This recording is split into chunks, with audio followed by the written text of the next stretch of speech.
why do you think that it's important for us... Do you think that it's important for, like, the queer community, which is increasingly being called, to have the plus and the Q that tries to be more all-encompassing? Definitely. I think so.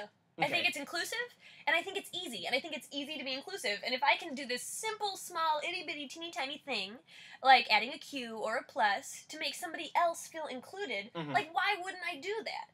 But don't you think that the whole idea of having these specific letters for, like, gender identification and sexual identification, don't you think they themselves are completely counterproductive? Because, as we increasingly are told, sexuality is a spectrum. It is a lot of grey. Right. And which so, I am, a firm believer in. Yes. I obviously stand behind that, for sure, yeah. But then why do we have terms like gay and straight and bi that are so definitive? It's like, this is exactly what that means, when it's different for each person. But see, I don't necessarily believe that. I mean, I believe that you can use the word gay, but, like, you self-identify as gay, and your gay can be different than somebody else's gay. But that's a word that you, like, have ownership of. It just helps you form an identity, which can obviously be a huge issue when you feel identityless, when you don't, when you're confused about your identity. And you're like, oh, now I have this word. Because a word undeniably gives you power. So, for example, when I was younger, I struggled to identify as gay, Sure. even though I am a man who fancies men. Right. Like, I felt it really hard to identify with the culture and with what was expected of me. Yep. When I was younger, we didn't have people who, like, Tom Daley, or, I don't know, like, sportsmen who are out, like, people who... Just kidding.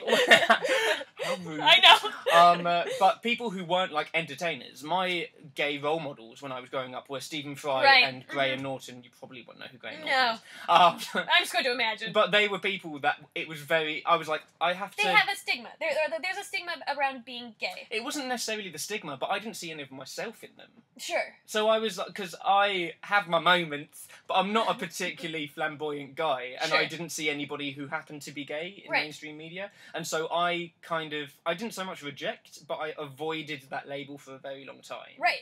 But then I've eventually come around to, like, oh, but yeah, now I'm okay with being a gay man. Having these labels, for me, it was very difficult for me to start identifying with one of them. Don't you think it would be easier for us to ditch everything?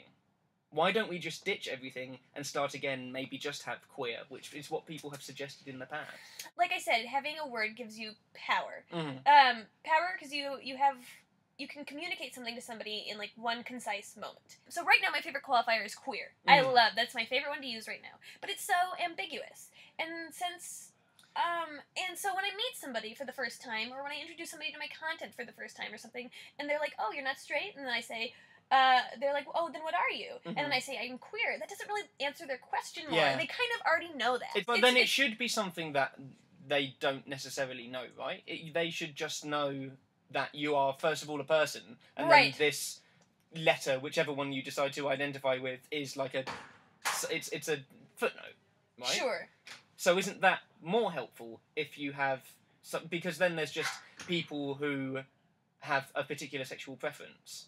And then it's like, if I want to disclose who my exes are, or who I'm fancying, that's, like, a separate thing, that's a separate conversation that we can have. All you need to know now is that I don't conform to society's norm, which is man and a woman go, boom.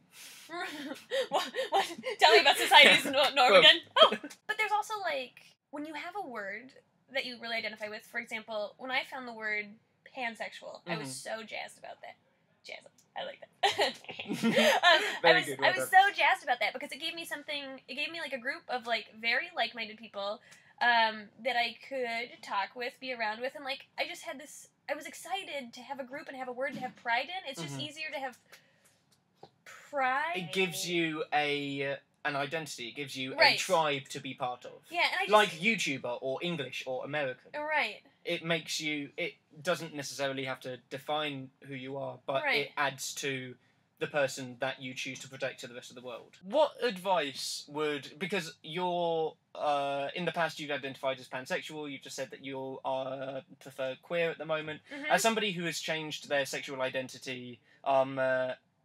in the past and is okay with having like a fluid identity like that. Yes. What advice would you give to anybody who is maybe watching, hello, who may be struggling to find a letter to identify with?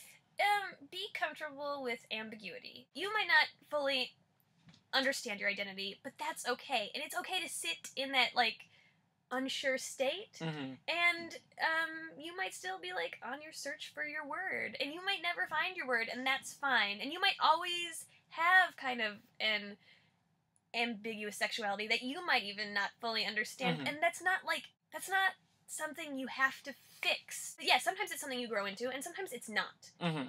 Because but that's also cool. Fine. Yeah. And it's also cool to start off as bi and then have more sexual preference to a particular sex, and then identify as straight or gay, and then go back. Like it's whatever you want it to be.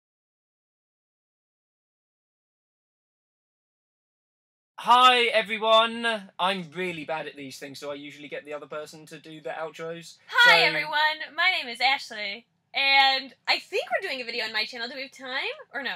Well, we have 8 minutes. Yeah, we have 8 minutes. Okay. We'll do it really quickly. Okay, and we're gonna do a video on my channel. It was just decided. Because we have 8 minutes. So, click my face and you can see what we pulled together in 8 minutes. Yeah, click there. Okay, good. Okay, Let's do this now, quick. Bye.